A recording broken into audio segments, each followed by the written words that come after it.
नमस्कार दोस्तों, आज मैं आपको मुंशी प्रेमचंद की प्रसिद्ध ऐतिहासिक कहानी सुनाने जा रहा हूं, जिसका नाम है दिल की रानी।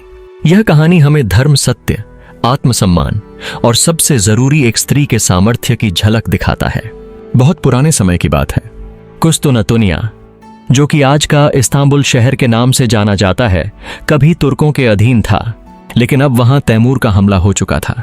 तैमूर एक बहुत ही शक्तिशाली, घमंडी और निर्दयी शासक था। तैमूर ने अपनी शक्तिशाली सेना से तुर्कों को पराजित कर दिया था, परंतु विजय के समय भी तैमूर के मन में क्रोध और घमंड भरा हुआ था। जब वह युद्ध में विजयी होकर दुश्मन सेनापति यजदानी के सामने पहुंचा तो उसने गर्जना की, तुम्हें जिंदगी चाहिए या मौत?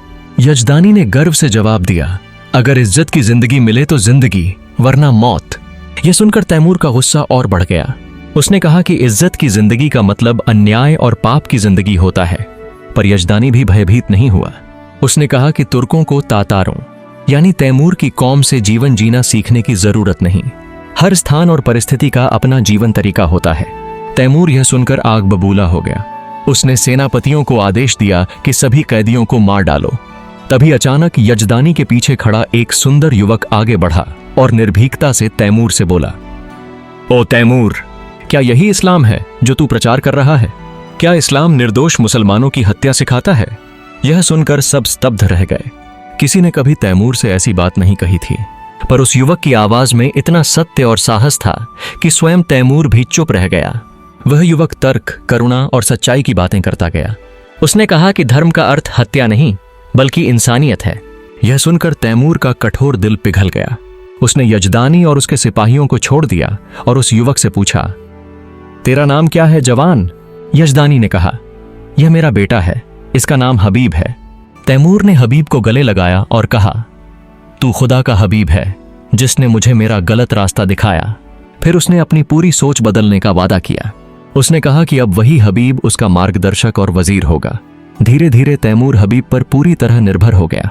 अब राज्य में न्याय और शांति का दौर आने लगा। लोग हबीब की बुद्धि और इंसाफ से प्रसन्न थे। तैमूर भी उसे बहुत मानता था और चाहता था कि हबीब सदा उसके पास रहे। पर इस कहानी में एक बड़ा रहस्य था। हबीब वास्तव में पुरुष नहीं, बल्कि एक स्त्री थी, यजदानी की बेटी। उसका पूरा नाम था उम्मतुल हबीब। छोटी उम्र से ही वह पुरुष वेश में युद्ध शास्त्र और प्रशासन की शिक्षा लेती रही थी, क्योंकि उसके पिता को पुत्र नहीं था। वह साहसी, बुद्धिमान और ईमानदार थी। जब तैमूर ने पहली बार उसकी बात सुनी थी, उसे तब भी उसके रूप और शब्दों में कुछ दिव्यता महसूस हुई थी, पर उसने कभी कल्पना नहीं की थी कि हबीब एक युवती है। समय बीतता गया। एक दिन तैमूर ने हबीब को एक विद्रोह, इस्तखर की बगावत को शांत करने भेजा। वहां के ईसाई लोग कुछ धार्मिक नियमों से परेशान होकर बगावत पर उतर आए थे। हबीब ने वहां जाकर न्यायपूर्ण निर्णय लिया। उसने कहा कि अब किसी ईसाई से जजिया नहीं लिया जाएगा। वे शराब बना सकते हैं और गिरजों की घंटियां भी बजा सकते हैं। यह फैसला सुनकर मुसलमान सैनिक बगावत करने लगे और समझे कि हबीब अब काफिर हो गया है। उन्होंने किला घेर लिया और तैमूर को खबर भेजी। तैमूर को गुस्सा तो आया, पर फिर वह बोला, अगर हबीब ने कुछ किया है तो वह सही ही होगा। वह खुद सेना लेकर वहां पहुंच गया। जब तैमूर वहां पहुंचा तो हबीब उसे देखकर चौंक गया, लेकिन तैमूर ने मुस्कुराते हुए कहा, मैं लड़ने नहीं, तुम्हारा साथ देने आया हूं। तुम्हारा फैसला बिल्कुल सही है।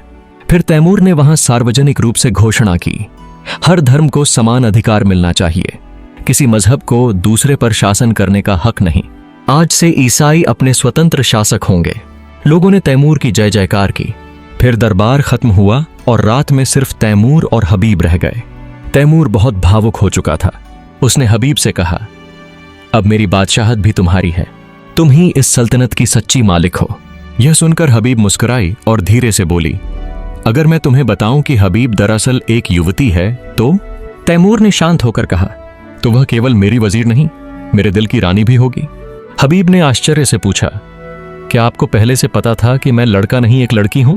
तैमूर ने मुस्कुराकर उत्तर दिया, हाँ, जब मैंने तुम्हें पहली बार देखा था। तैमूर ने हबीब से पूछा, क्या तुम मेरे दिल की रानी बनना चाहोगी?